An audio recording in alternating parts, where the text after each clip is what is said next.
तो dear student, आज EDD के ड्राइंग फर्स्ट लेक्चर में आपको सिंबल्स हम पढ़ा रहे थे। तो सिंबल्स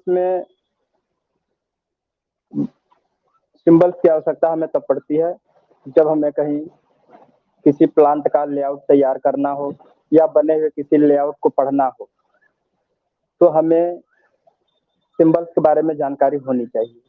तो उसी कड़ी में हम आगे की तरफ लेके चल रहे हैं। पिछले लेक्चर में हमने कुछ सिंबल्स आप लोगों को बताए थे, तो अब उसी के आगे कुछ सिंबल्स और हैं। कम से कम 100-150 सिंबल हैं, लेकिन जो जरूरी है आपके लिए सिर्फ वही आपके सिलेबस में दिया गया है, केवल उसी को पढ़ना है। ठीक है, आगे देखिए। कभी कभी आपको देखना पड़ जाता है कि जब दो कंडक्टर एक दूसरे को क्रॉस करते हैं या फिर तो कैसा सिंबल होगा, और जब कोई लाइन जा रही हो और वहां पे कोई नया कंडक्टर ला करके ज्वाइंट किया जाता है, तो उसका सिंबल कैसे होता है।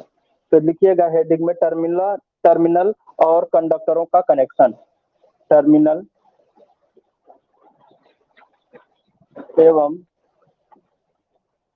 एवं कंडक्टरों का कनेक्शन का कनेक्शन,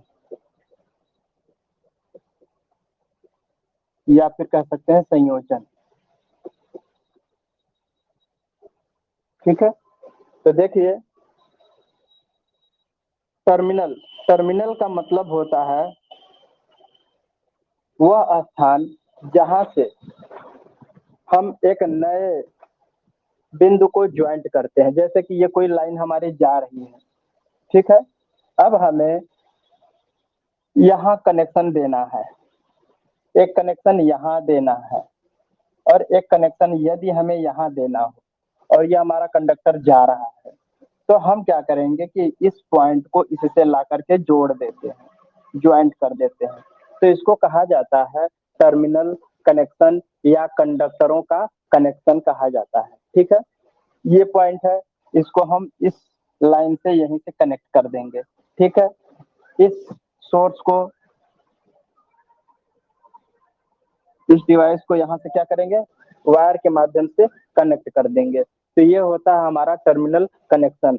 तो इसका सिंबल कैसे होगा, ये हमने एक व्यवहारिक तौर पे आपको समझाया है। इसका सिंबल आपको ऐसे मिलेगा, टर्मिनल एवं जंक्शन, इसको कहते हैं, जंक्शन भी कह सकते हैं, टर्मिनल या जंक्शन कंडक्टर। ठीक है, उसका सिंबल आपको इस तरीके से बनाना है। देखिएगा, नीचे मैं बना रहा हूं।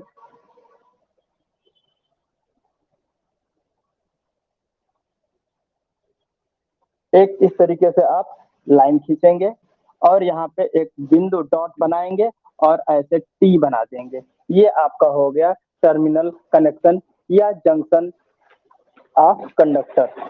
ठीक है, तो ये जंक्शन ऑफ कंडक्टर हो जाएगा या फिर टर्मिनल कनेक्शन, इस तरीके का सिंबल बनता है। अब देखिए, डबल जंक्शन, डबल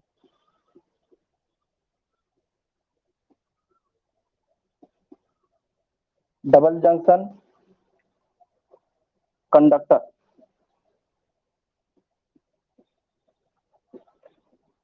तो डबल जंक्शन कंडक्टर में क्या करना है,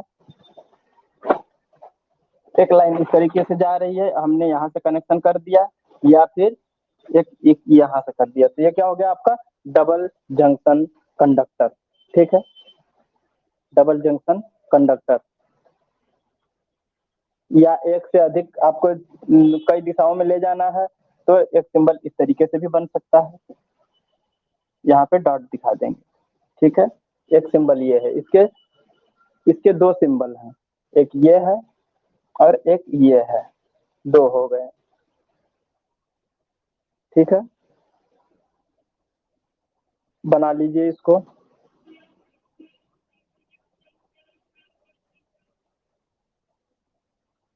यदि आगे चलते हैं, इसको रफ करते हैं। यदि अगर हमने कनेक्शन नहीं किया है और एक कंडक्टर को दूसरा कंडक्टर क्रॉस कर रहा हो, यानी कि कोई एक कंडक्टर हमारा ये है, ठीक है, ये हमारा कोई कंडक्टर है, ठीक है, और इस कंडक्टर के ऊपर से दूसरा कंडक्टर इस तरीके से जा रहा हो, लेकिन इसमें ज्वाइंट ना हो, ठीक है, मतलब क्या कहते हैं कि टर्मिनल इस तरीके से काट करके ज्वाइंट न किया गया हो, तब के लिए सिंबल क्या होगा? जब एक वायर इस तरीके से जा रहा हो, इसी के ऊपर से एक वायर ओवरलैप करके इस तरीके से जा रहा हो, तो उस कंडीशन में सिंबल आपका जो बनेगा वो सिंबल ऐसे होगा और किताब में ऐसे देखने को मिलेगा, ठीक है, वहां पे डॉट नहीं रहेगा, या फिर ऐसे भी बनाया जा सकता है, इस तरीके से गया और ये कोई कंडक्टर आ रहा है, इसको इस तरीके से करके हमने नीचे की तरफ ले आया, तो ये हमारा हो गया कि एक कंडक्टर के ऊपर से दूसरा कोई कंडक्टर बिना ज्वाइंट के क्रॉस कर रहा हो, तो इसको लिखेंगे इलेक्ट्रिकल कनेक्शन के बिना क्रॉसिंग, इलेक्ट्रिकल इलेक्ट्रिकल कनेक्शन के बिना क्रॉसिंग, यानी कि हमने इसमें कोई भी जोड़ नहीं लगाया है, केवल कंडक्टर एक दूसरे के ऊपर से क्रॉस हुआ है, ठीक है, एक सिंबल ये होता है और एक सिंबल ऐसे ही होता है, ठीक है, इस तरह दिखाया जाता है।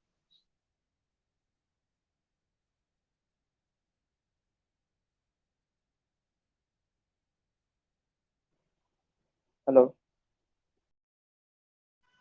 आप लोगों को आवाज मिल रही है? हेलो,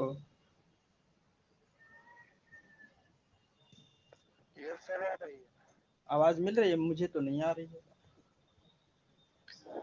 किस, किसी की कॉल आ गई थी इसीलिए थोड़ा डिस्टरबेंस हो गया। एक बार फिर से कनेक्ट करता हूँ तो मुझे बताइएगा कि आवाज मिल रहा है कि नहीं।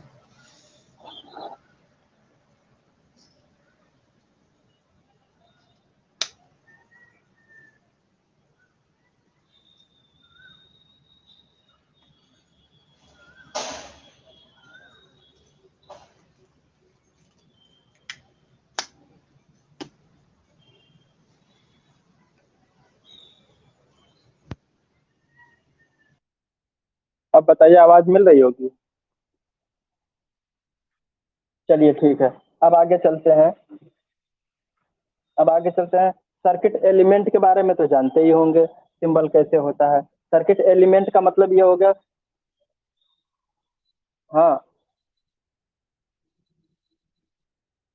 हाँ हाँ हाँ, डबल जंक्शन वाले में सेम इसी तरीके से एक लाइन जा रही है, ठीक है, और एक जंक्शन यहाँ से हमने बना दिया, एक जंक्शन ऐसे बना दिया, या एक जंक्शन हमने ऐसे निकाल दिया, मतलब आवश्यकता के अनुसार अगर double junction, triple junction, fourth junction जो भी बात आती है, फोर जंक्शन से ज्यादा नहीं होता है। जैसे देखा गया होगा, आपने देखा होगा कि जब कहीं कोई दीवार है, ये हमारी कोई दीवार है, ठीक है, तो अब हमारी ये दीवार है, अब दीवार से 0.5 मीटर नीचे, कितना, 0.5 मीटर नीचे, यदि हम कोई हॉरिजेंटल लाइन लेके जा रहे हैं जिसमें से कंडक्टर पास हो रहा हो, ठीक है, तो यहाँ से एक तो बिंदु होता है नीचे की तरफ जाने के लिए, नीचे जैसे आप अपना स्विच बोर्ड वगैरह है उसमें डालने के लिए, है ना, स्विच, और ऊपर से एक चला जाता है पंखे के लिए, ऊपर जाने के बाद फिर छत से इधर की तरफ घूम आता है, तो वो पंखे के लिए हो गया। तो एक वायर ऊपर की तरफ चला गया, एक वायर नीचे की तरफ स्विच बोर्ड की तरफ चला गया, एक वायर सीधा आगे जा रहा है और यहाँ से तो आ ही रहा है ना, तो ये क्या कहते हैं, डबल जंक्शन हो गया, है ना, कि एक वायर इधर जोड़ दिए और एक वायर ऊपर पंखे के लिए ले गए, तो यहाँ पे डबल का, ये डबल के लिए यूज होगा, ठीक है, डबल जंक्शन या डबल कनेक्शन, ठीक है।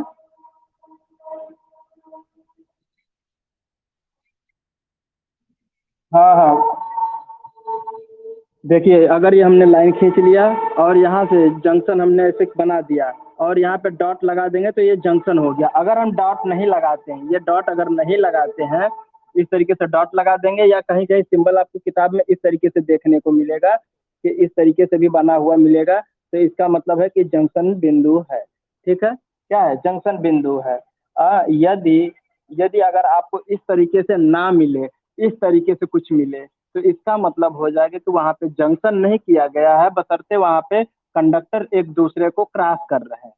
ठीक है, बिना कनेक्शन के, इलेक्ट्रिकल कनेक्शन के बिना क्रॉसिंग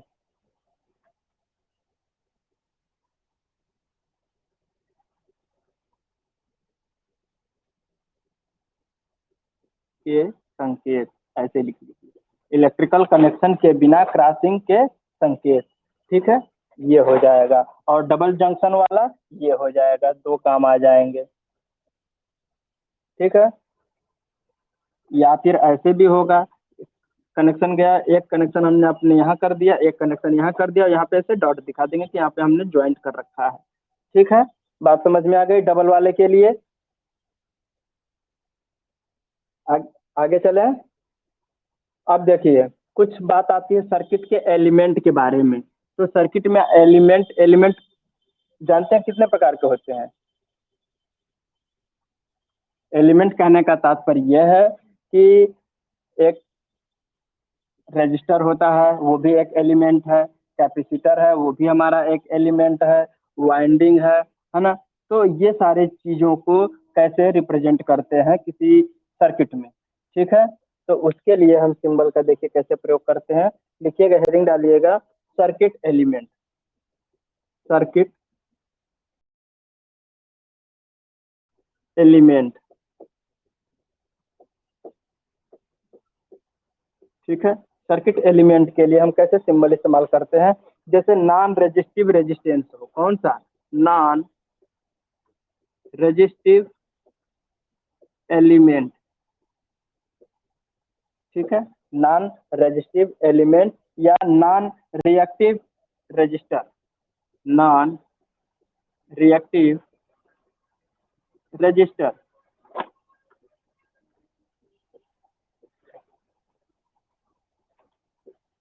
ठीक है, नॉन रेजिस्टिव एलिमेंट कहिए या नॉन रिएक्टिव एलिमेंट जब कहेंगे, तो उसके लिए जो हमारा सिंबल होता है, एक सिंपली एक इस तरीके से ब्लॉक बनाएंगे और इसमें आर लिख देंगे और इस तरीके से ड्रॉ कर देंगे। ये आपका नॉन रेजिस्टिव एलिमेंट या नॉन रिएक्टिव रजिस्टर का सिंबल हो जाएगा। ठीक है, जो किसी सर्किट में अप्लाई होता है। ठीक है, जहाँ पे रेजिस्टेंस को शो करना होता है। ठीक है, नॉन रेजिस्टेंस को शो करना होता है।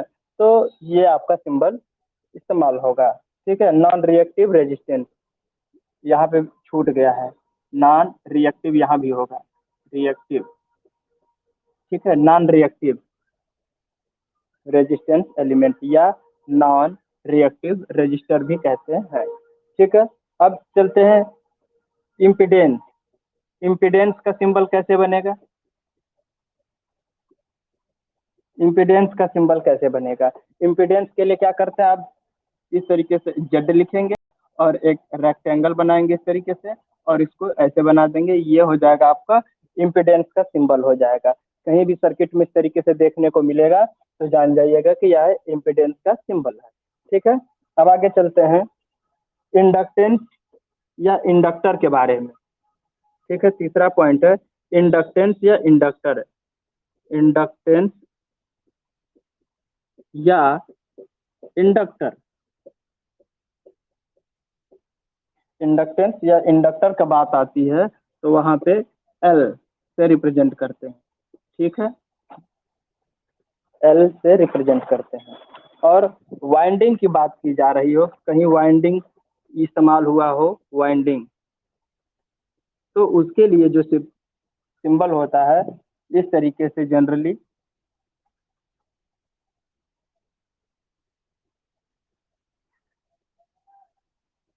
ये हो गया हमारा वाइंडिंग।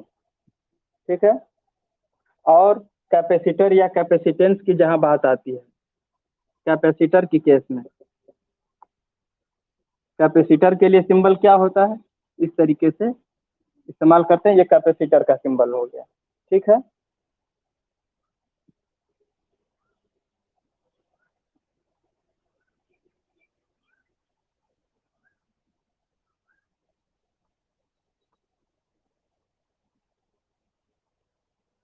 अब देखिए नेक्स्ट पॉइंट इसी में देखिएगा। अब जहां अर्थ की बात आती है, अर्थ, अर्थ का सिंबल कैसे होता है? एक लाइन ऐसे होगी, ठीक है, ऐसे ऐसे करके, एक, दो, तीन, ठीक है। कुछ लोग क्या काम करते हैं, ऐसे बनाते हैं और उसमें मार ऐसे बनाए चले जाते हैं, तो ये गलत हो जाता है। केवल एक ऐसे बनेगा और एक ऐसे बनेगा, बस एक ऐसे, एक डॉट। ये हो गया आपका अर्थ का सिंबल, ठीक है।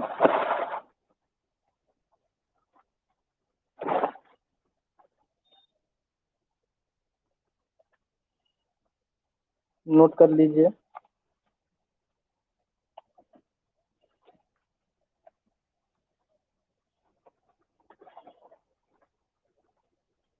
हो गया।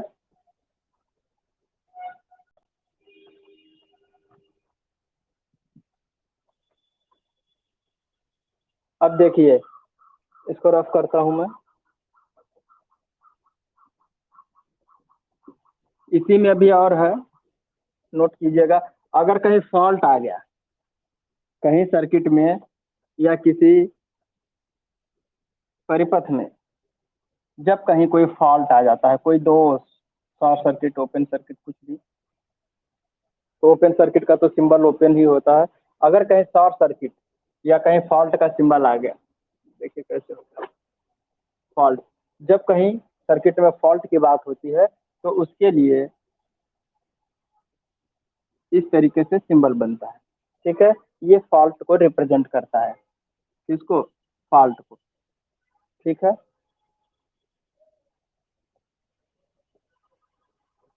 यदि कोई फ्रेम हो या चेसिस कनेक्शन हो, ठीक है, कोई फ्रेम हो, कोई बॉडी हो या कोई चेसिस हो, उसका अगर अर्थ कनेक्शन करते हैं, क्या, अर्थ कनेक्शन अगर हम करते हैं तो उसका सिंबल कैसे होगा, ये हमारा चेचिस हो गया, ठीक है। और इस चेचिस को हमने क्या काम किया है, अर्थ से जोड़ दिया है, क्या हो गया, ये अर्थ का सिंबल हो गया, ठीक है। तीन डॉट होते हैं, एक पाई ये हो जाएगी, दूसरा पाई ये होता है और तीसरा एक छोटा सा होगा, उससे छोटा सा, ठीक है। तो चेसिस, CHESIS, चेचिस, चेचिस का मतलब होता है कोई बॉडी, जैसे कि आपका टीवी हो गया, या क्या कहते हैं, DTH वगैरह होता है, तो जो उसकी बॉडी होती है, उसकी बॉडी को उसके अर्थ से कनेक्ट कर देते हैं। अर्थ से कनेक्ट करने का मतलब उस बॉडी को हम ग्राउंड से कनेक्ट कर देते हैं, क्या करते हैं, ग्राउंड से कनेक्ट कर देते हैं, ताकि अगर उसमें कोई भी लीकेज करंट फ्लो होती हो तो वो तुरंत हाँ ग्राउंड में डिस्चार्ज हो जाए, ठीक है। या फिर कोई मोटर वगैरह है ना, कोई मोटर है, किसी मोटर का फ्रेम जो होता है या कोई पोल वगैरह होता है, तो पोल वगैरह को कैसे करते हैं, उसको क्या करते हैं हम, ग्राउंड से GI वायर से जोड़ देते हैं। तो देखो यहाँ पे, जैसे ये मोटर हो गई, मोटर की हमारी जो बॉडी है, ये फ्रेम हो गया, तो फ्रेम, और यहाँ पे क्या, आई बोल्ट होता है एक, ठीक है, इसी में से इसको लिफ्ट अप करने के काम आता है। और ये हमारी मशीन की बॉडी हो गई, ठीक है। ये किसी फाउंडेशन पे स्थापित है और यहाँ पे नट बोल्ट लगा करके कसा हुआ होता है, ठीक है। ये हमारा मोटर है। तो अब इस मोटर की बॉडी को यहीं से एक नट बोल्ट लगा होता है, यहीं से जोड़ करके हम इसको क्या करते हैं, ग्राउंड से जोड़ देते हैं, ठीक है। ताकि जब हमारे बॉडी में इलेक्ट्रिकल कनेक्शन अगर बन जाता है, क्योंकि ये नॉन इलेक्ट्रिकल कनेक्शन होता है, अगर इसमें वाइंडिंग कहीं खुल जाती है, ओपन सर्किट हो जाता है या कहीं शॉर्ट हो जाती है बॉडी से, तो करंट कहाँ, बॉडी में आ जाती है। जब इसको कोई व्यक्ति छुएगा तो उसको शॉक लग सकता है। तो इलेक्ट्रिकल शॉक से बचने के लिए एक हम क्या करते हैं, उसके फ्रेम का कनेक्शन हम कहाँ से कर देते हैं, अर्थ से कर देते हैं। तो या तो फ्रेम कहिए या फिर चेचिस अर्थ कनेक्शन भी कह सकते हैं। बात समझ में आई,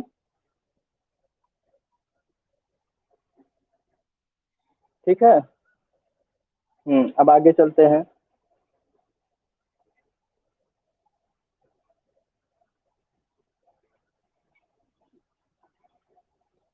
अब आगे आपको इलेक्ट्रिकल से संबंधित जितने भी सिंबल हैं वहाँ लेकर के चलते हैं, वायरिंग संबंधित सिंबल है ना। तो अब अगला हेडिंग आपका जो होगा,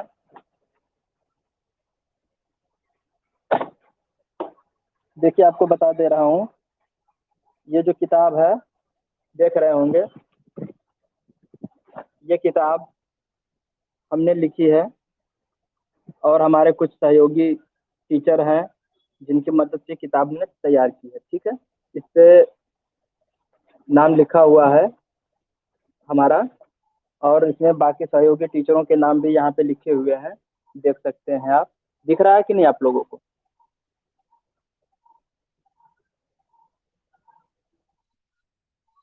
ठीक है, तो इस किताब को अगर आप देखिए, ड्राइंग की किताब है, आप लोगों को तो ये बेहद आवश्यक है क्योंकि आगे भी भविष्य में काम आएंगी।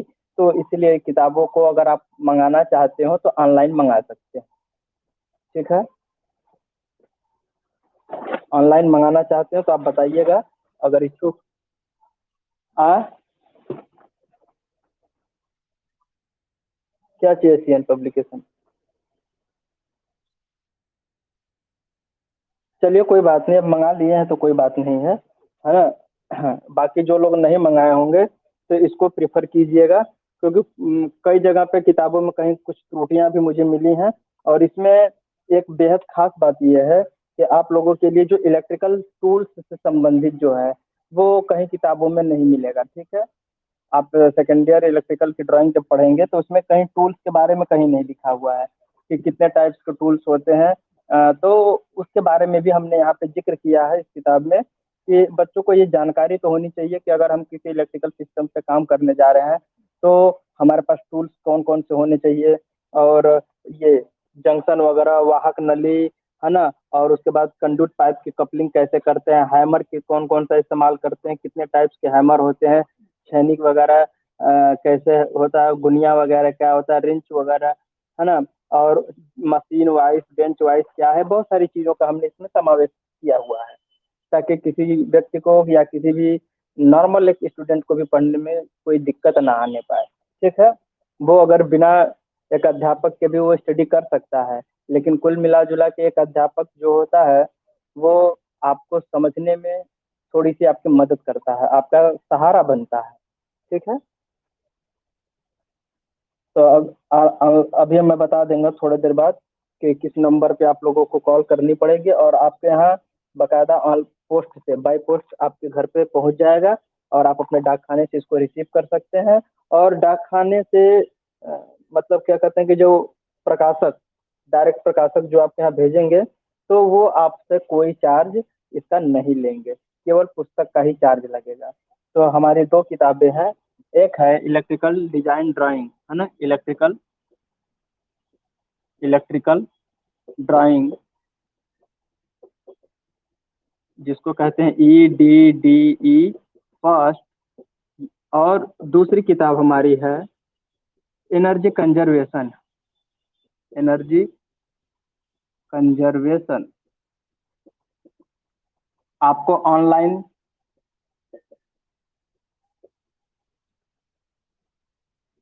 पेमेंट के माध्यम से आप लोगों को प्राप्त हो जाएगी, आपके घर तक पहुंच जाएगी। ठीक है, और नंबर लिख लीजिए जानकारी के लिए, इनसे आप बात करेंगे, ये आपके घर तक पोस्ट ऑफिस के माध्यम से भिजवा देंगे। नंबर नोट कीजिएगा।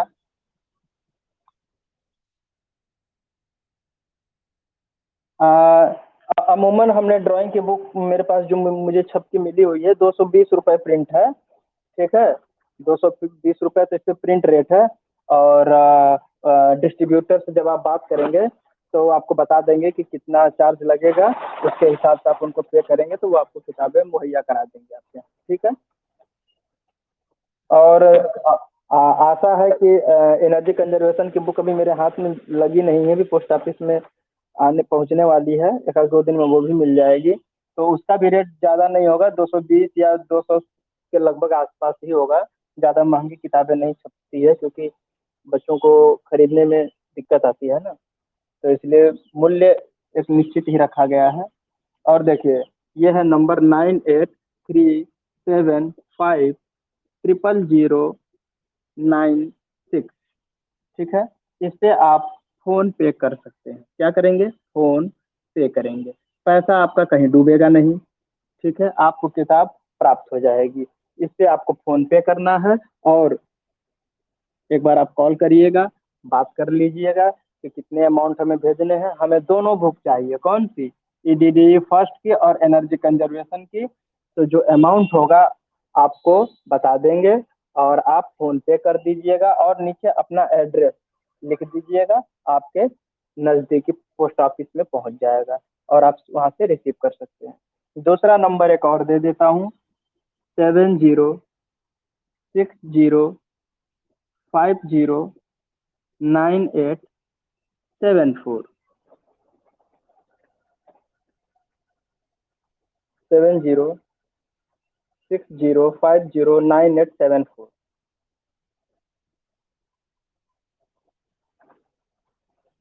नोट कर लिया आप लोगों ने? और जो पावर प्लांट की हमारी बुक आ रही थी, तो वो लॉकडाउन की वजह से छप तो गई है, सारी चीजें हो गई हैं, बशर्ते यह है कि वो प्रति मार्केट में नहीं आ पाई है। ठीक है, तो वो अगली साल आएगी। तो आप लोग इस चीज से वंचित रह गए हमारे।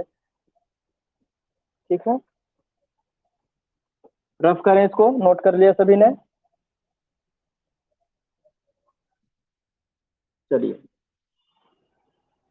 अब आगे आपकी क्लास शुरू करते हैं। और मैं आपको अपनी ही बुक से पढ़ा रहा हूँ, समझ रहे हैं? क्योंकि मैंने उसको तरीके से तैयार किया है। इसमें काफ़ी शिक्षकों का भी सहयोग प्राप्त हुआ है, जिसके माध्यम से मैं आप लोगों के सामने ये किताब को पढ़ा रहा हूँ। ठीक है, लिखिएगा। विद्युत वायरिंग के प्रकार एवं प्रतीक। विद्युत वायरिंग के प्रकार एवं प्रतीक, यानी सिंबल, है ना? Types of electrical wiring.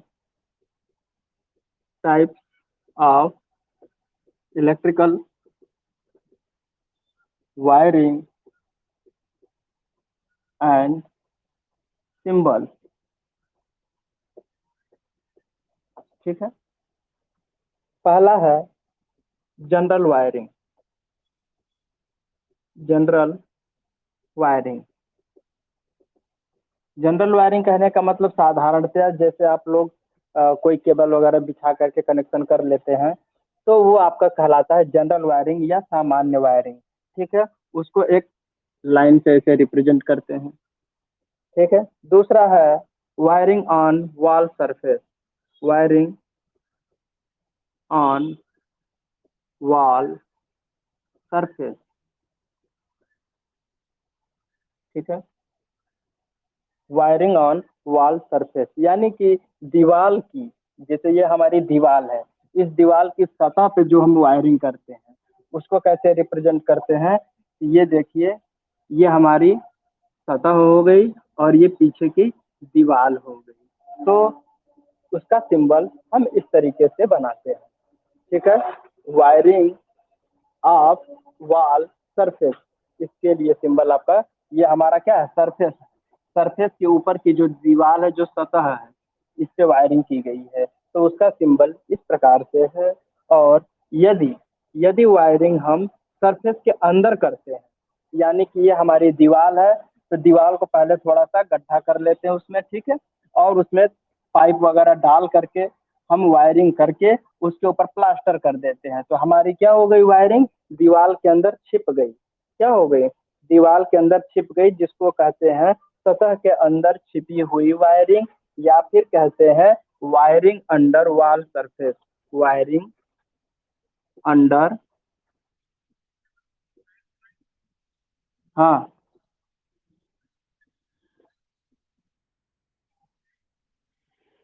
हाँ, सर कर लीजिए, कोई दिक्कत नहीं है, सरफेस की लाइन है। ठीक है, अब सही है। हाँ, लग रहा है कि आप लोग किताबें पढ़ रहे हैं। अच्छी बात है, मुझे भी बहुत खुशी हो रही है कि कम से कम आप लोग पढ़ रहे हैं लॉकडाउन में। ठीक है। अब देखिए, सरफेस के ऊपर अगर वायरिंग हो रही तो इस तरीके से होगा। अगर सरफेस के अंदर हो रहा हो, यानी कि ये हमारा सरफेस है, इस सरफेस के पीछे अगर हो रहा हो तो उसके लिए क्या करेंगे, पहले इस तरीके से बनाएंगे सिंबल।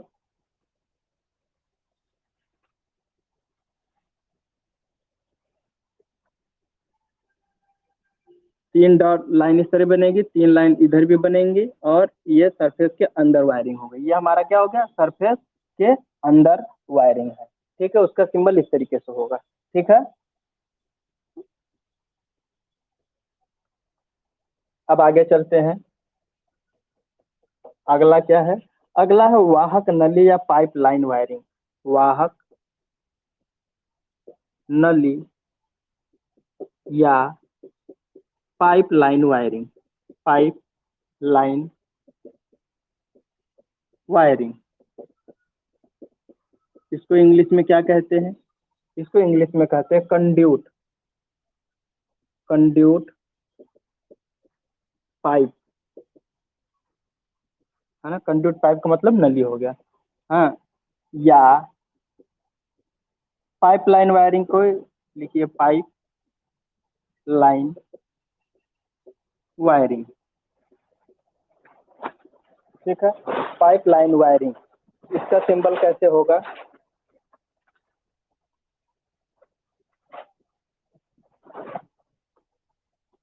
पाइप लाइन भी कह सकते हैं या फिर कंड्यूट भी कह सकते हैं, कंड्यूट लाइन। ठीक है।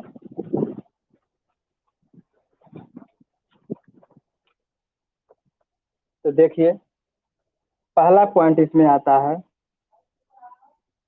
चौथा पॉइंट, 3 पॉइंट इधर है, चौथा पॉइंट इस हेडिंग के अंतर्गत जो आता है पॉइंट, वो है सतह पर कंड्यूट वायरिंग।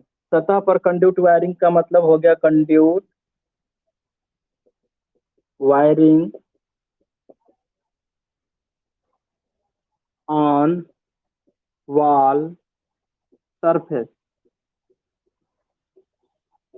ठीक है, कंड्यूट वायरिंग ऑन सरफेस, यानी कि सरफेस के ऊपर कंड्यूट पाइप लगा करके हम वायरिंग करते हैं। इस तरीके से पाइप देखा होगा आपने, ये जो पाइप है जो हमारे बोर्ड में लगा हुआ है ना पाइप, इस तरीके से एक पाइप आती है कंड्यूट पाइप, वो सरफेस के ऊपर क्लिप लगा करके फंसा दिया जाता है।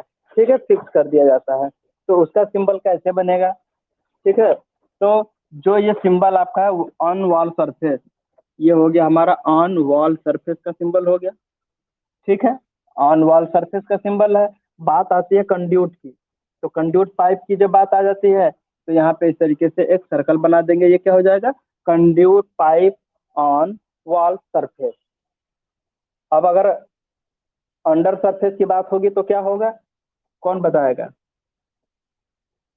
कंड्यूट पाइप, हाँ हाँ good, conduit wiring under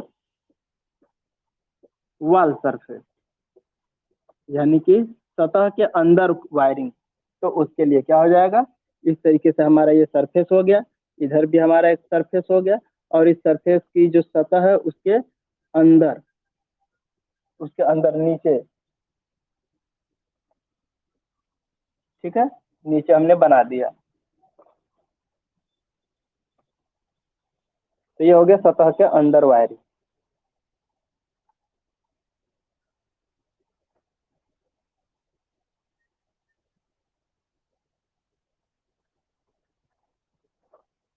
rough करें, ऊपर का रफ करता हूँ।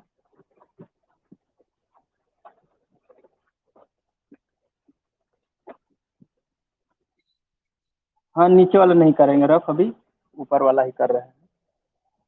अब देखिए, यदि आपसे कहा जाए या कहीं देखने को मिलता है कि ये हमारा कोई छत है, इस तरीके से हमारी कोई छत है, दिख रहा है ना, इस तरीके से हमारा ये छत है, एक हमारा ऊर्ध्वाधर दीवार है और ये ऊपरी छत की दीवार है। ठीक है, तो अब कोई कंडक्टर नीचे से छत के ऊपर क्रॉस हो रही हो, यानी ऊर्ध्वाधर जा रही हो ऊपर की तरफ, है ना। तो ऊपर की जाती हुई वायरिंग को कैसे रिप्रेजेंट करते हैं, उसके लिए जो सिंबल बनेगा लिखिएगा, वायरिंग गोइंग अपवर्ड। पांचवा पॉइंट के बाद छठवां पॉइंट है वायरिंग गोइंग अपवर्ड। इसको हिंदी में कहते हैं ऊपर की ओर जाती हुई वायरिंग, ऊपर की ओर जाती हुई, ठीक है, ऊपर की ओर जाती हुई वायरिंग। तो इसके लिए सिंबल बनेगा, ऊपर की तरफ इस तरीके से जा रही है वायरिंग और यहाँ पे एक सर्कल,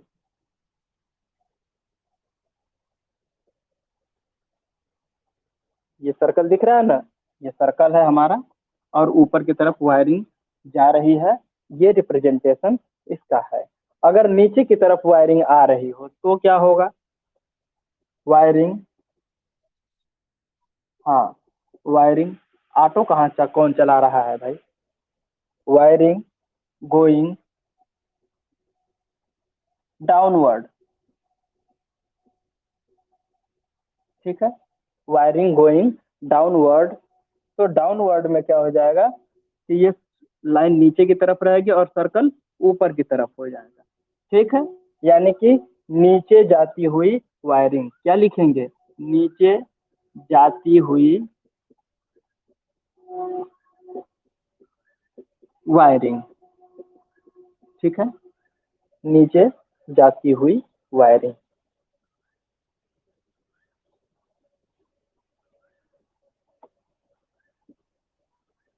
आप लोगों को ड्राइंग अभी तक सिंबल वगैरह बता रहे हैं, समझ में आ रहा है ना, अभी कुछ ज्यादा टिपिकल कोई टफ चीज नहीं है, केवल केवल सिंबल ही सिंबल पढ़ रहे हैं हम लोग, ठीक है। सिंबल जब पढ़ लेंगे तो बाकी की चीजें आगे पढ़ी जाएंगी, ठीक है। अब देखिए, कमरे से ऊर्ध्वाधर गुजरती हुई वायरिंग, है ना, कमरे से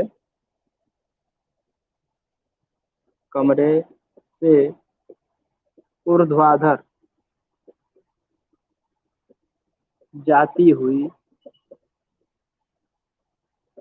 वायरिंग, इसको इंग्लिश में क्या कहते हैं, इंग्लिश में लिखिएगा, wiring passing vertically, wiring passing vertically through a room, through a room, ठीक है। जब किसी रूम से ऊर्ध्वाधर की तरफ कोई अगर लाइन जा रही है, जैसे वर्टिकली, ठीक है, अगर कोई कमरा है उससे वर्टिकली कोई लाइन जा रही है ऊपर की तरफ, उसके लिए जो सिंबल होगा वो इस तरीके से होगा, और बीच में एक सर्कल होगा, और ये लाइन ऐसे नीचे चली जाएगी। दिखाई दे रहा है स्पष्ट कि नहीं आप लोगों को,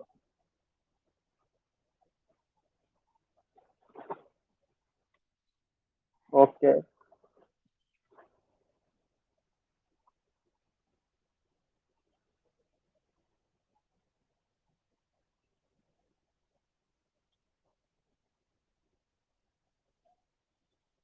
हो गया सबका, रफ करें। अब उसके बाद आगे आप लोगों को हमने वो सिंबल बता रखा था ना, जो पिछले लेक्चर में हमने बताया था कि डीसी का सिंबल कैसे होता है, एसी का सिंबल कैसे होता है, एसी और डीसी का सिंबल कैसे होता है, सभी ने नोट किया है। हाँ, तो चलिए अब उसी के आगे और चलते हैं, क्योंकि उसको अब नोट नहीं कराएंगे, अब उसके आगे चलते हैं। अब आगे देखते हैं switch related electrical symbol, switch related electrical symbol, ठीक है, स्विच रिलेटेड इलेक्ट्रिकल सिंबल।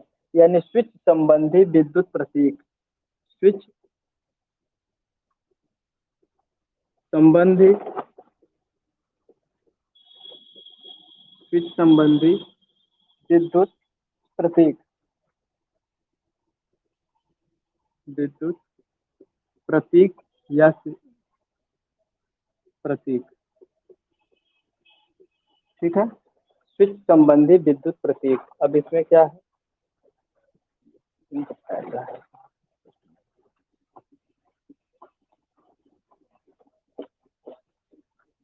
चलिए देखिए, अगर कहा जाए, एक खाका बनाइएगा इधर। उपकरण का नाम क्या लिखेंगे यहाँ पे, उपकरण का नाम। उपकरण का नाम, ठीक है। और इधर हो जाएगा सामान्य प्रतीक।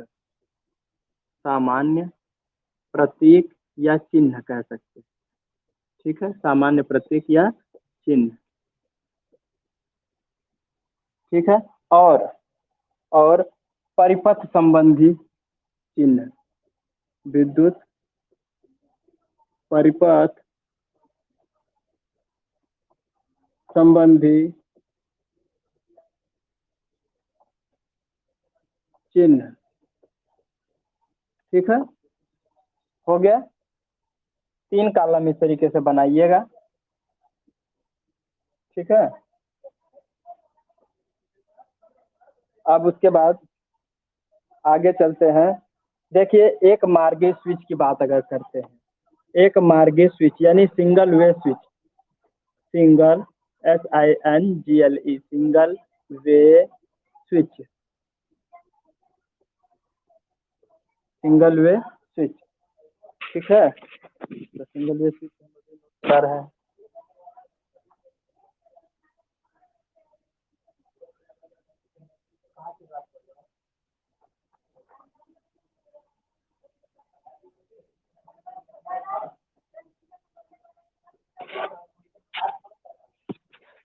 ठीक है,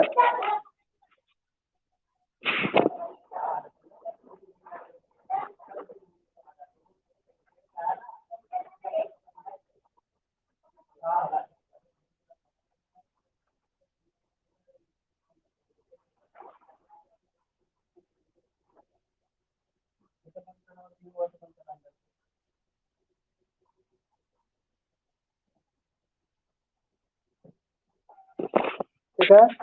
तो सिंगल वे स्विच लिखा आपने। Hello, hello. हाँ, सिंगल वे स्विच या कहीं कहीं सिंगल पोल स्विच भी लिखा होता है, तो घबराइएगा नहीं। सिंगल पोल स्विच भी कहीं कहीं देखने को मिलता है। ठीक है, सिंगल वे ऑब्लिक करके ऐसे लिख लीजिएगा, ऑब्लिक करके, या पोल। ठीक है, स्विच, कोई दिक्कत नहीं है। अब देखिए उसका सिंबल कैसे होगा, इस तरीके से, ऐसे। ये सिंगल पोल का स्विच हो गया, है ना। यहाँ पे ये बिंदु है जहाँ से ज्वाइंट होता है ना, टर्मिनल है ये। तो देखिए, सिंगल वे या सिंगल पोल स्विच, तो इस तरीके से सिंबल बनेगा इसका।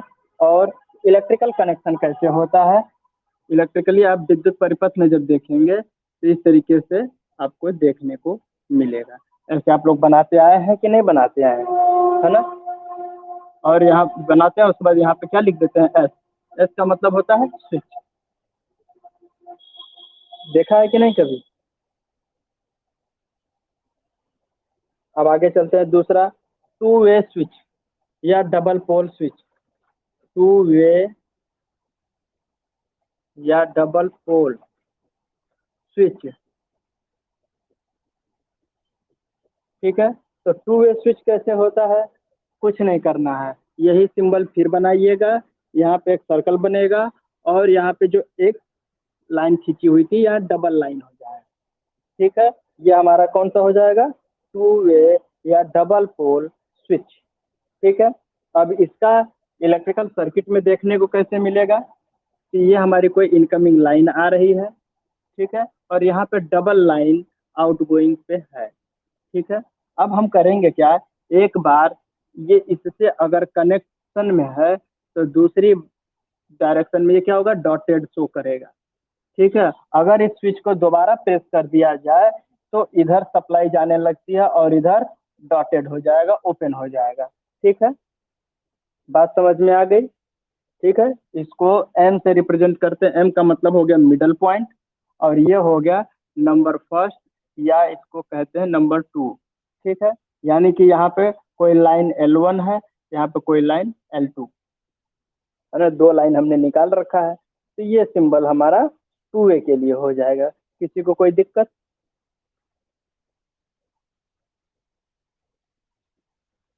अब अगर बात की जाए थ्री थ्री वे या थ्री पोल स्विच, थ्री वे या थ्री पोल स्विच, तो थ्री पोल स्विच के लिए भी कुछ नहीं करना है, सिर्फ वैसे ही करना है, और यहाँ पे 3 डॉट सेट कर देना है और यहाँ पे एक सर्कल रहेगा। तो ये आपका हो गया थ्री वे या थ्री पोल स्विच। अब इसका इलेक्ट्रिकल में कनेक्शन कैसे देखने को मिलेगा?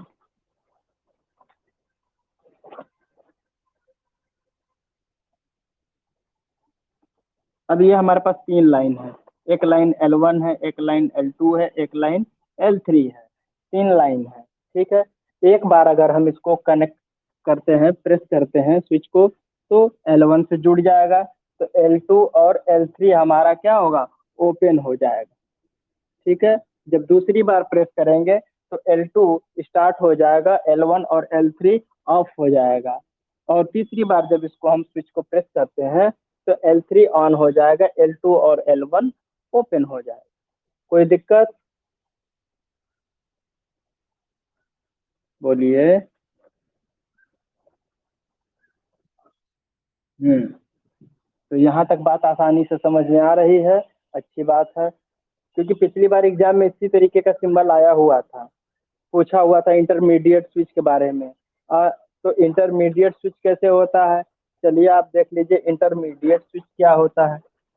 मध्यवर्ती स्विच जिसको कहते हैं, इंटरमीडिएट स्विच। ठीक है, तो इंटरमीडिएट स्विच का जो सिंबल होता है वो बीच में एक सर्कल होता है, और एक ऐसे जाएगा, एक ऐसे आएगा, एक ऐसे जाएगा, और एक ऐसे जाएगा, यानी कि क्रॉस मल्टीप्लिकेशन। ठीक है, और बीच में विद सर्कल, और उसके बाद ऊपर जाने के बाद ये ऐसे मुड़ जाएगा, ये ऐसे मुड़ जाएगा, और ये ऐसे थोड़ा सा हो गया। ये हमारा हो गया इंटरमीडिएट स्विच। अब इंटरमीडिएट स्विच का इलेक्ट्रिकल में सिंबल देखने को इस तरीके से मिलेगा सर्किट में। दो लाइन हमारे पास आई हुई है, यहाँ से दोनों लाइन इस तरीके से जाती हुई प्रतीत होंगी या दिखाई देंगी। एक का कनेक्शन इसके साथ डायरेक्टली होगा और एक इसके साथ ओवरलैप होगा, ज्वाइंट होकर के नहीं आएगा। ठीक है, एक को हम कहते हैं, ये हमारा P1 हो गया, और यहाँ से सप्लाई आ रही है और इधर की तरफ चली जा रही है, तो P1 P2 हो जाएगा। ठीक है, और एक बार जब स्विच को प्रेस करेंगे तो लाइन इधर से आएगी और यहाँ से कहाँ जाएगी, P1 से फिर P2 डैश। ये हो गया, और ये दोनों इस तरीके से डॉटेड में जुड़े हुए होंगे, डॉटेड से रिप्रेजेंट होंगे। ये हमको इंटरमीडिएट स्विच का इलेक्ट्रिकल सिस्टम में कैसे यूज होता है ये दिखने को मिलेगा। ठीक है, अब आगे चलते हैं, इसको रफ करें हम।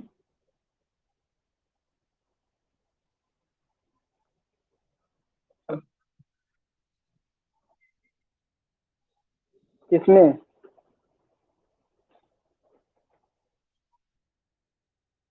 हाँ हाँ, तो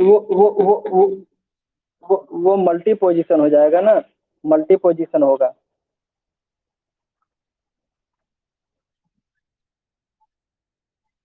अगर अगर अगर, अगर नहीं, ये इंटरमीडिएट है, अगर इसके नीचे का ये दोनों हम मिटा दें, नीचे वाली लाइन ये, तो ये हमारा मल्टी पोजीशन हो जाएगा। यही पूछ रहे थे आप? नहीं नहीं नहीं, पेंडेंट स्विच का मतलब वहाँ पे पी लिखना पड़ेगा। जैसे देखिए, सिंगल वे या सिंगल पोल स्विच है, यहाँ पे अगर हम पी लिख देंगे तो ये हमारा पेंडेंट स्विच हो जाएगा, तब सिंगल वे हटाना पड़ेगा मुझे। सिंगल वे हमें हटाना पड़ेगा। अच्छा, अभी और एक दो सिंबल बता रहा हूँ, देख लीजिए, उसके बाद बताइए कि कहाँ दिक्कत, क्या आप समझ नहीं पा रहे हैं। हम समझ नहीं पाए कि आप समझना क्या नहीं समझ पा रहे हैं, बताइए।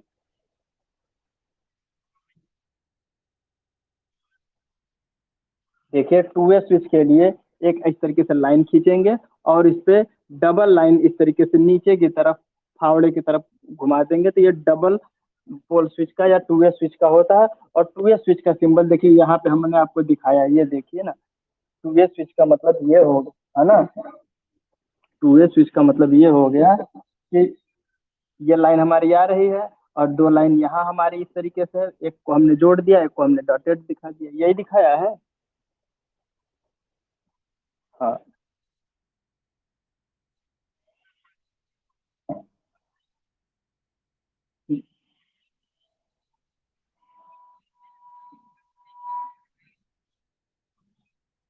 दिखाइए जरा हमें, कैमरा ऑन करके दिखाइए जरा। आप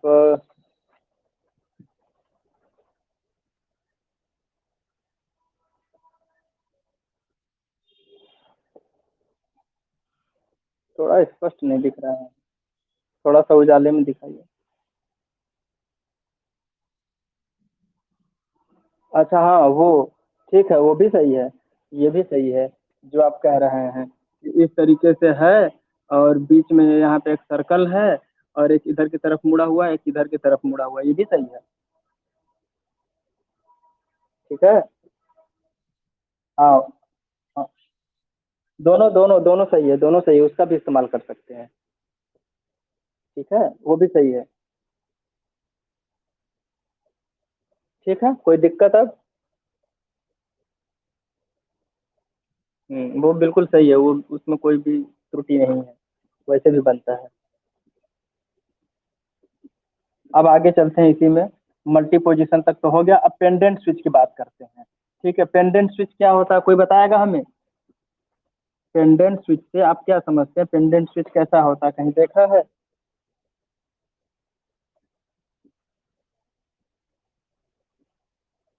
पेंडेंट स्विच का मतलब वो होता है कि जब कोई बल्ब को हम लटकाते हैं, क्या करते हैं, लटका कर लगाते हैं, तो वो हमारा क्या कहलाता है, पेंडेंट। जैसे कि आप कभी ऊंचाई पे कोई बल्ब लटका हुआ है, या फिर ऊंचाई पे कोई डिवाइस हमारी, या कोई लोड हमने लगा रखा है, और उसके स्विच को हमने लटका रखा हो कि ताकि हमारे नजदीकी हो, और हम उसको जब चाहे तब बैठे बैठे ऑन और ऑफ कर सकें, तो वो हमारा पेंडेंट स्विच कहलाता है, यानी लटकन स्विच। तो लटकन स्विच, जिसको कहते हैं pendant, pendant switch. Pendant switch को इसी तरीके से बनाएंगे जैसे सिंगल वे स्विच बनता है, और उसके सामने पी लिख देंगे, इसका मतलब हो जाता है पेंडेंट स्विच। ठीक है। और उसका भी सिंबल ऐसे बनेगा, सिंगल वे की तरह ही बनेगा, स्विच की तरह, और उसके ऊपर पी लिख देंगे, तो ये हमारा हो जाएगा कि यहाँ पे पेंडेंट स्विच लगा हुआ है, लटकन स्विच लगा हुआ है। ठीक है। और बहु स्विच, यानी multi position, multi position switch, multi position switch को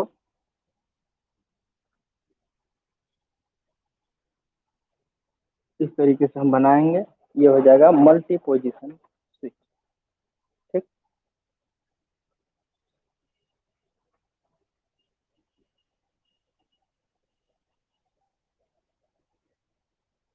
अब आगे चलते हैं, पुश बटन संबंधी स्विच। ठीक है, इसको रफ करें। मल्टी पोजीशन मीन्स का मतलब हो गया बहु स्थिति स्विच। बहु, वो खाना बनाने वाली बहू नहीं।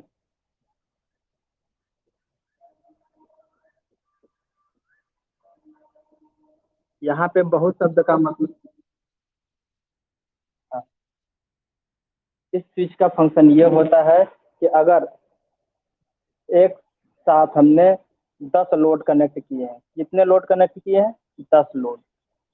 यदि हमें जिस सेक्शन की तरफ या जिस लोड को हमें चलाना है, हम उसको नॉब को घुमा देंगे। मल्टी पोजीशन स्विच या एक प्रकार से रोटेटरी स्विच देखा होगा आपने, या फिर एज ए रेगुलेटर में, आप रेगुलेटर में देखा है ना कि एक बार घुमाते हैं तो 1 नंबर की स्पीड पे फैन चलता है, दूसरी बार घुमाते हैं तो 2 नंबर की स्पीड पे चलता है। उसी तरीके से मल्टी पोजीशन का यहाँ पे मतलब है कि एक साथ अगर एक ही लाइन से हम 10 जगह पे कनेक्शन दे रखे हैं, अब 10 में से हमें किस डिवाइस को ऑपरेट करना है, हम उस डायरेक्शन में उसको घुमा देंगे।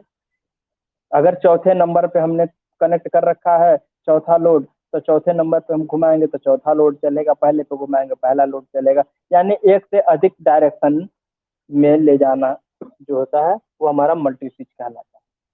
ठीक है, बात समझ में आई। एक से अधिक लोड। हाँ, जी जी, एक बार में एक ही ऑन कर सकते हैं। ठीक है। हम्म। ये हाँ, वो आगे आगे लेके चलता हूँ। इसको आप लोगों ने बना लिया है तो इसको मैं रफ करूँ तो आगे चले।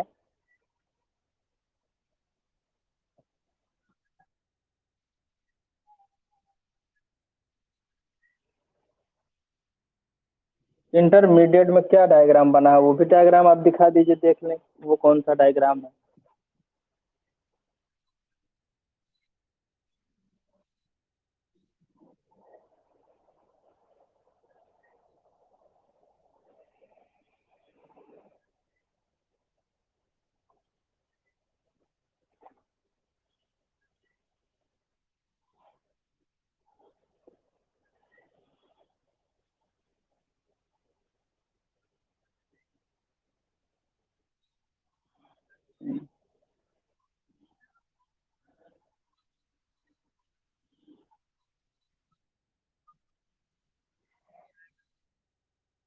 नहीं नहीं नहीं, वो जैसे आपको कभी कभी टाइपिंग होता है ना, जैसे ये शब्द यहाँ लिखे हुए हैं, शब्द यहाँ लिखे हुए हैं और उसके सिंबल यहाँ सेटिंग में हो गया होगा तो उसकी बात अलग है।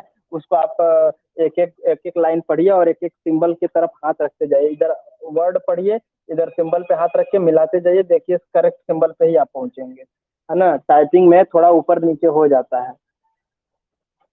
कभी कभी ऐसी बात। हम्म, हाँ, उस टाइप का स्विच का सिंबल इसी तरह 2 सर्कल बनेंगे, एक सर्कल के अंदर दूसरा सर्कल। ठीक है, सही हो गया। बोलो बाबू, हुआ सही। हाँ हाँ, ठीक है, अब आगे चलते हैं। एक दो सिंबल और बता देते हैं, फिर उसके बाद क्लास आपकी ओवर कर देते हैं। क्योंकि आप लोगों का है क्या कि क्लासेस बहुत पीछे हो गई है ना, अब बहुत जल्दी जल्दी पढ़ना है आप लोगों को। अगर आप लोग थोड़ा जल्दी जल्दी पढ़ें तो हम जल्दी जल्दी बताते चलें। हाँ, क्योंकि क्लास बहुत पीछे की तरफ। हाँ, क्या, एक ही क्लास, अब क्या बताएं, अब ऑनलाइन में यही चल ही रहा है, 10 से 2 तक ही चल रहा है। अब क्या बताएं हम, अगर क्लासेस होती नहीं एक आध दिन, 2 दिन होगी शायद क्लास ईडीडी की, एक दिन मंडे को भी है शायद, नहीं मंडे को नहीं है, एक ही दिन होगा। हाँ, तो एक ही दिन है क्योंकि बाकी, हाँ, तो अब एक सैटरडे कभी सेकंड सैटरडे पड़ जाएगा तो बंद हो जाएगा। एक ही दिन है। क्या बंद है, कौन से कॉलेज में। सैटरडे को क्लास ही नहीं चलती, ऐसा कौन सा है? सेकेंड ईयर की नहीं चलती है सैटरडे? अच्छा, सैटरडे को कोई क्लास नहीं है। तो अब तो एक दिन में हमको एक ही क्लास मिलेगी ना। दो क्लास से अगर मिलेंगी तो दोनों डिफरेंट डिफरेंट होंगी, है ना। सब्जेक्ट अलग अलग होंगे, एक ही सब्जेक्ट का 4 पीरियड नहीं मिलेगा। ठीक है।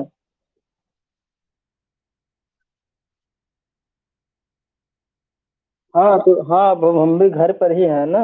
हाँ, क्योंकि अब छतों पे व्यवस्था है नहीं सही, लेकिन अब टेम्पररी जुगाड़ हमको बनाना पड़ता है पढ़ाने के लिए आप लोगों को, है ना।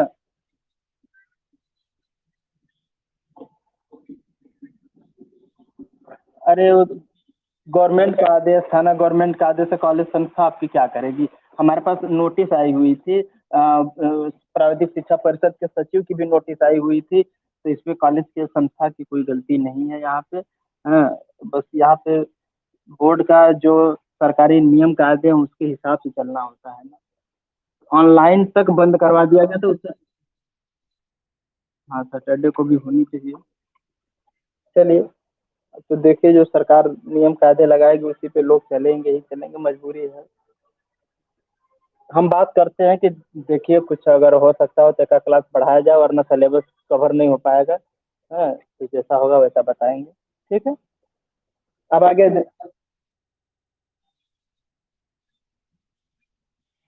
ठीक है, देखते हैं, एचओडी सर से बात करेंगे। ठीक है।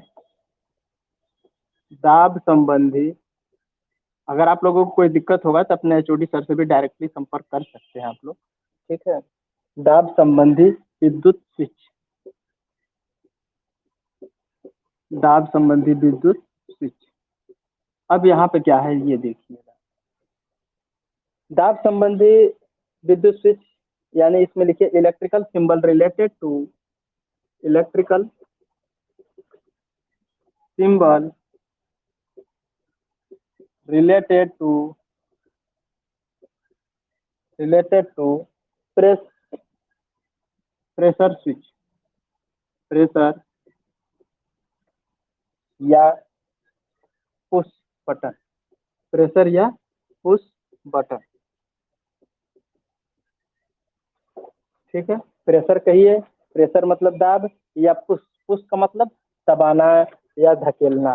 ठीक है, तो पुश बटन। अब इसका सिंबल कैसे होता है, अगर बात की जाए normally open, normally open switch, normally open push switch होगा हो, में लिखना पड़ेगा ना, नॉर्मली ओपन प्रेशर या पुश स्विच। ठीक है। सामान्य खुला दाब स्विच जिसको कहते हैं। ठीक है। सामान्य खुला दाब स्विच। ठीक है। तो इसका सिंबल आपको कैसे देखने को मिलेगा कि ये हमारा कोई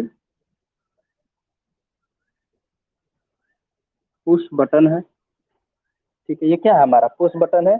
इसको हम इधर से पुश करेंगे। ठीक है। और इसके जो कांटेक्ट होंगे वो किससे जुड़े होंगे, इस लाइन से, ऐसे।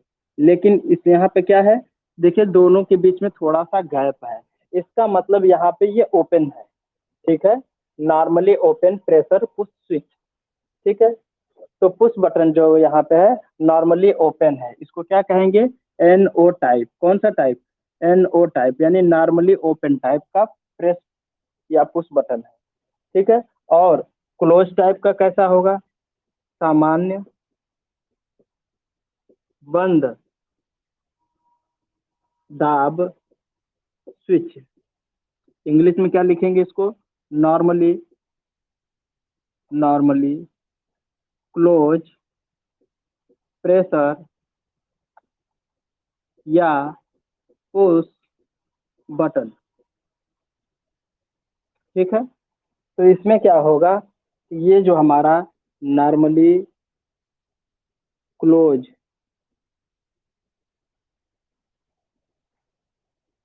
ऐसे ये लाइन हमारी आ रही है, इधर की तरफ जा रही है, या इधर से मान सकते हैं कि इधर से आ रही है तो इधर की तरफ हम आउट गोइंग ले रहे हैं, या फिर इधर से हम इनकमिंग ले रहे थे इधर आउट गोइंग जा रही होगी है।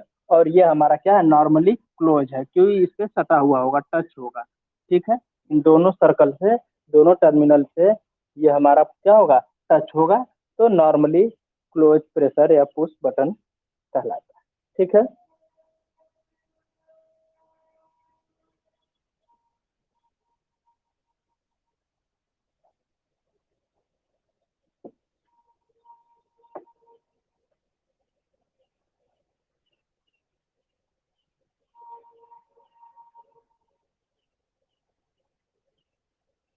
अब आगे देखिएगा, पुश स्विच की बात करते हैं।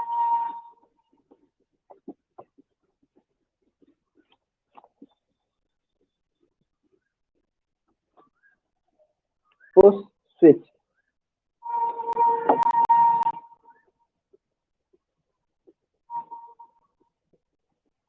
पुश स्विच, पुश स्विच का मतलब हो गया दाब स्विच, दाब स्विच। ठीक है, तो यहाँ पे क्या होगा, दो सर्कल इस तरीके से बनेंगे, एक सर्कल के अंदर दूसरा सर्कल। ठीक है, तो ये हमारा हो गया दाब स्विच का सिंबल हो गया। और इसको सर्किट में देखने के लिए कैसे आपको पता चलेगा, इस तरीके से दो पॉइंट होंगे, दो टर्मिनल होंगे, और यहाँ पे ये आपका हो गया दाब स्विच। ये थोड़ा सा बड़ा होगा। ठीक है, ये आपका हो गया दाब स्विच, या कभी कभी इसको इस तरह भी कहा जा सकता है, पुश बेल शब्द जोड़ दिया जाता है, यानी घंटी, घंटी दाब स्विच, पुश बेल स्विच, यानी घंटी दाब स्विच। ठीक है, दो नामों से इसे जानते हैं, पुश स्विच कह सकते हैं या पुश बेल स्विच। ठीक है, अगर इसके साथ घंटी लगी रहेगी तो जब इस बटन को पुश करेंगे तो घंटी बजेगी पुश करते ही, तो इसीलिए पुश बेल स्विच के नाम से भी जानते हैं। अगर इसमें घंटी वगैरह नहीं लगा हुआ है तो कोई दूसरी डिवाइस लगी हुई है तो पुश स्विच के नाम से जाना जाता है। ठीक है, अब आगे देखते हैं, push bulb, sorry, push bulb switch. ठीक है, पुश बल्ब स्विच, यानी कि हिंदी में कहेंगे बल्ब दाब स्विच। ये कैसे होगा, सेम सारा प्रोसीजर इसी तरीके से होगा कि एक सर्कल के अंदर दूसरा सर्कल होगा, किंतु किंतु यहाँ पे बल्ब शब्द का यूज किया गया है, इसलिए बल्ब का सिंबल इस तरीके से हम वहाँ पे बनाएंगे। ठीक है, इस तरीके से वहाँ बल्ब का सिंबल बनाया जाएगा। ठीक है,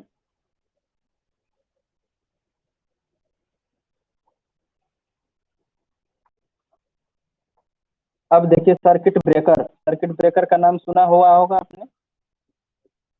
सर्किट ब्रेकर का सिंबल कैसे बनता है, एक हमारे पास इस तरीके से रेक्टेंगल बॉक्स होगा, इधर से इनकमिंग लाइन आती हुई नजर आएगी और इधर से ओपन होगा, ये हमारा हो जाएगा सर्किट ब्रेकर का सिंबल। ठीक है, किसका होगा, सर्किट ब्रेकर का सिंबल।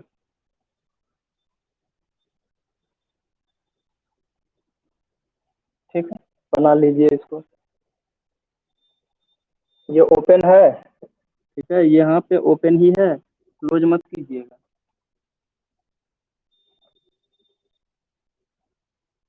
दिख रहा है ना इस पर,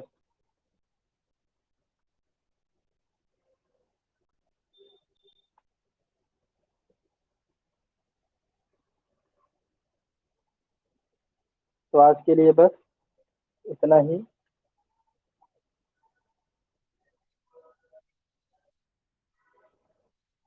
नहीं नहीं नहीं नहीं नहीं, इसमें पिस्टन होता है। इसमें पिस्टन होता है। और ये सर्किट ब्रेकर हमारा रिले से कनेक्ट होता है। ठीक है। रिले से कनेक्ट होगा। उसमें होता क्या है कि जैसे ये हमारे पास रिले है। क्या है? रिले है। ठीक है ना। मैं समझा देता हूँ आपको एक बार बना के कैसे होता है। आइए यहाँ दिखा देते हैं। देखिए, ये हमारे पास एक कोई लाइन जा रही है। ठीक है। RYB। ठीक है, ये लाइन हमारी जा रही है। अब यहाँ पे हमारे पास क्या लगा हुआ है? सीधा बना है, आप लोगों को उल्टा प्रतीत होगा, समझ में नहीं।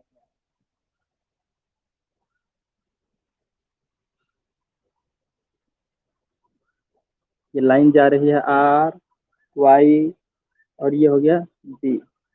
तीन लाइन जा रही है। अब देखिए, हमें तीनों में एक सर्किट ब्रेकर लगाना है। हमने तीनों लाइन को ओपन किया।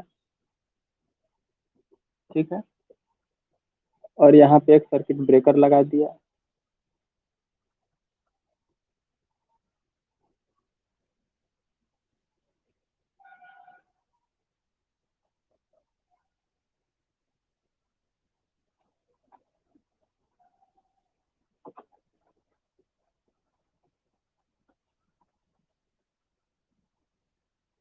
और ये देखिए सर्किट ब्रेकर जुड़ा हुआ है। ठीक है, हमने सर्किट ब्रेकर को कनेक्टेड दिखाया है। ठीक है। लेकिन ये सर्किट ब्रेकर हमारा रिले के अकॉर्डिंग काम करता है। किसके अकॉर्डिंग काम करता है? रिले के अकॉर्डिंग काम करता है। तो डियर स्टूडेंट, हम किसी एक फेज में करके दिखा रहे हैं, क्योंकि अलग अलग फेजों में अलग अलग सेटिंग करनी पड़ती है। ठीक है। ये हमारे पास तीन लाइन है। तीनों लाइन में अलग अलग सर्किट ब्रेकर लगेंगे।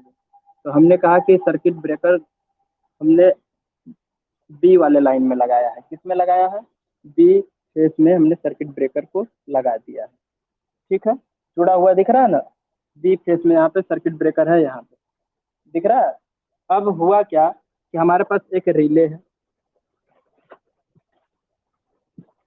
रिले को यहाँ पे सीटी लगा हुआ है। ये सीटी का सिंबल है। किसका है? सीटी का सिंबल। सीटी का मतलब होता है सर्किट ब्रेक, वो करंट ट्रांसफार्मर। करंट ट्रांसफार्मर का सिंबल ऐसे होता है। ठीक है। Current transformer. तो ये करंट ट्रांसफार्मर लगा है सीटी, और इसका सेकेंडरी टर्मिनल को हमने रिले से जोड़ दिया है। ठीक है। रिले से जोड़ दिया है। अब इस बी फेस में जो हमारा सीटी जुड़ा हुआ है, इसका सेकेंडरी हम रिले से जोड़ दिए हैं। और इस कोर में क्या हो रहा है? मैग्नेटाइजेशन की प्रक्रिया हो रही है, और ये मैग्नेटाइज हो रहा है। क्या हो रहा है? चुंबक बन जा रहा है। और इसके ऊपर लगा हुआ हिंज प्रारूपी, हिंज का मतलब आर्मेचर एक लगा हुआ है इस तरीके से। ठीक है। ये हमारा आर्मेचर है। अब यहाँ पे जब ये कोर मैग्नेटाइज हो जाएगी, तो इसको अपनी तरफ अट्रैक्ट करेगी। क्या करेगी? खींच लेगी। और यदि जब मैग्नेटाइज नहीं है, तो उस कंडीशन में ऊपर लगा हुआ ये स्प्रिंग इसको क्या करेगा? ऊपर की तरफ खींचे रखेगा। स्प्रिंग क्या करेगा? ऊपर की तरफ खींचे हुए है।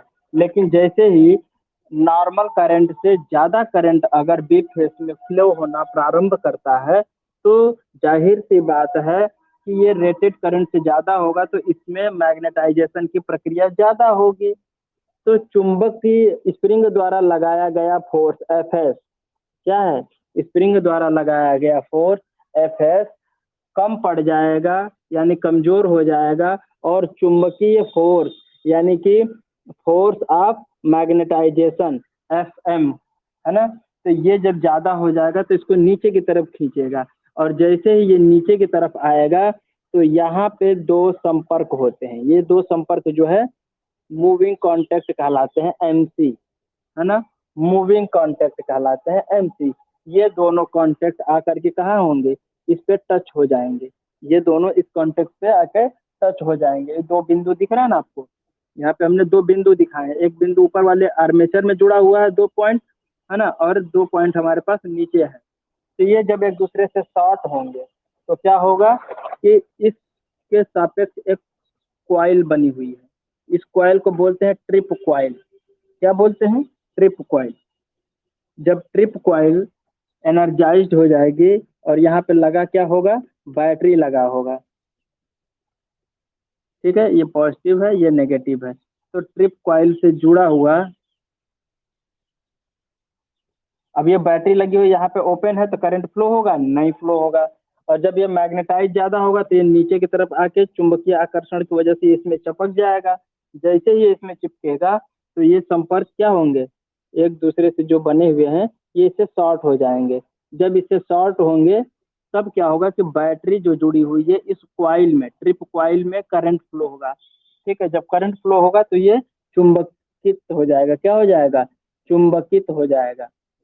चुंबकित हो जाएगा और क्या करेगा, इस पिस्टन को, किसके, सर्किट ब्रेकर की रॉड को, पिस्टन को जो है प्लंजर भी कहते हैं, उसको नीचे की तरफ खींच लेगा। क्या करेगा? नीचे की तरफ खींच लेगा। तो डियर स्टूडेंट, जब इसको नीचे की तरफ खींचेगा तो ये ओपन हो जाएगा। ये हमारा सर्किट ब्रेकर यहाँ पे लगा हुआ है। ये क्या है? यहाँ पे सर्किट ब्रेकर लगा हुआ है ना। तो सर्किट ब्रेकर को ऑपरेट कराने के लिए बीच में एक हमारे पास रिले लगा होता है। कभी कभी क्वेश्चन आ जाता है कि सर्किट ब्रेकर और सीटी के बीच में क्या लगा होता है, या सर्किट ब्रेकर को किस तरीके से ऑपरेट करते हैं? तो रिले के माध्यम से ऑपरेट करते हैं। और रिले से सेंस करता है, क्या करता है? सेंस करता है कि बी फेस में रेटेड करंट से ज्यादा अगर करंट फ्लो हो रही हो तो क्या काम करेगा कि ये मैग्नेटाइज होकर के इसको ट्रिप कराएगा, और यहाँ पे ट्रिप कॉइल मैग्नेटाइज होकर के सर्किट ब्रेकर के पिस्टन को नीचे की तरफ खींच लेती है, और हमारा ये फेस क्या हो जाएगा, फिर ओपन ओपन हो जाएगा।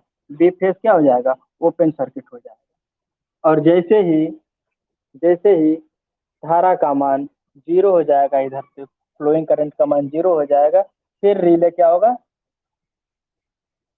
मैग्नेटाइजेशन प्रक्रिया इसकी कमजोर पड़ जाएगी, तो स्प्रिंग इसको फिर अपनी तरफ ऊपर की तरफ खींच लेगा, और पिस्टन हमारा फिर यहाँ पे जुड़ जाएगा सर्किट ब्रेकर का सप्लाई के साथ, डी फेस के साथ। हाँ, ऑटोमेटिक होता है, या फिर अगर सर्किट ब्रेकर ओपन हो जाता है तो उसको मैनुअली जो होता है तो वहाँ पे ऑन भी करना पड़ जाता है। ठीक है, मैनुअली इसको क्या करते हैं, मैकेनिज्म इसमें जो लगा होता है, मैकेनिज्म को जब इस तरह गियर उसका घुमाते हैं तो ये जा करके खट से जुड़ जाता है। ठीक है।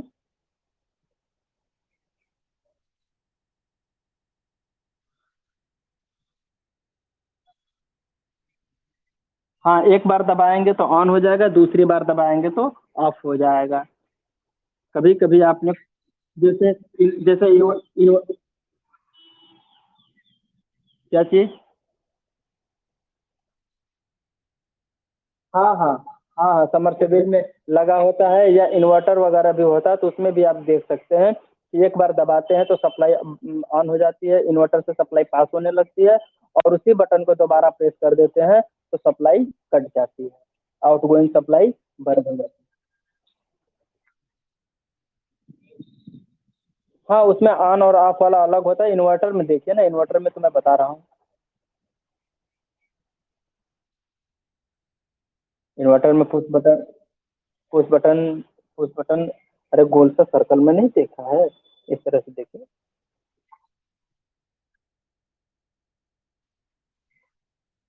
दोनों पुश बटन है, लेकिन एक बटन को एक ही बार दबाएंगे तो नॉर्मली ओपन हो जाएगा, एक को नॉर्मली नॉर्मली ओपन और नॉर्मली क्लोज, अलग अलग दोनों उसमें यूज है। ठीक है। हाँ, एक नॉर्मली ओपन है, एक नॉर्मली क्लोज है। ठीक है।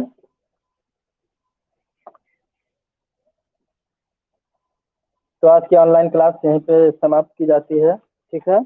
और एक बार फिर मैं आप लोगों को बता देता हूँ कि अगर आपको कोई पुस्तक मंगानी हो, जैसे ड्राइंग की हो गई, ईडीडी,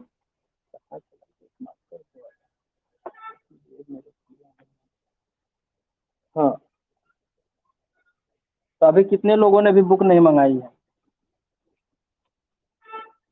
देखिए आप हमारी लिखी हुई किताबों को एक बार देखिए कि आपके सहयोगी टीचरों ने मिल करके इसमें जो अपना अमूल्य योगदान दिया है, एक बार इसको पढ़िए। ठीक है। और हमारी सहायता कीजिए। 98375009 6 इस पे फोन पे करना होगा। बात भी कर सकते हैं, बात कर लीजिएगा। ठीक है। उसके बाद आप अपना पेमेंट करेंगे तो आपके एड्रेस पे आप एड्रेस भी भेजेंगे। इसके बाद फोन पे करने के बाद तो आपको किताब आपके नज़दीकी पोस्ट ऑफिस में आ जाएगा। ठीक है। या अगर प्राइवेट कोई कुरियर एजेंसी है तो वहाँ भी आप मंगा सकते हैं, वहाँ भी पहुँच जाएगा। ठीक है। और आपका पैसा कहीं डूबेगा नहीं। इस चीज़ का आश्वासन मैं आपको देता हूँ, क्योंकि हम बहुत दिनों से इनसे किताबों का लेन देन कर रहा हूँ, तो ऐसी समस्या नहीं आई है। अगर लॉकडाउन की समस्या न होती तो तीसरे दिन आपको मिल जाएगा, और लॉकडाउन होने की वजह से एक आध हफ्ता लग सकता है। ठीक है। ये दो नंबर हैं, इन दो नंबरों पे आप कांटेक्ट कीजिएगा और electrical design drawing and estimation first की बुक आप प्राप्त कर सकते हैं। और एनर्जी कंजर्वेशन,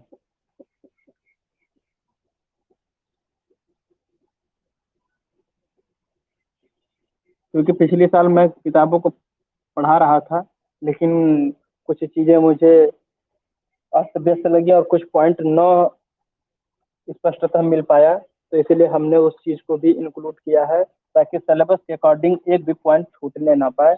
इसका बेहतर प्रयास किया गया है। तो आप एक बार हमें भी मौका दीजिए। ठीक है।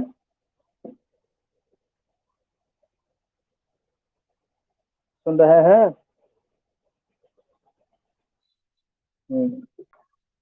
चलिए ठीक है।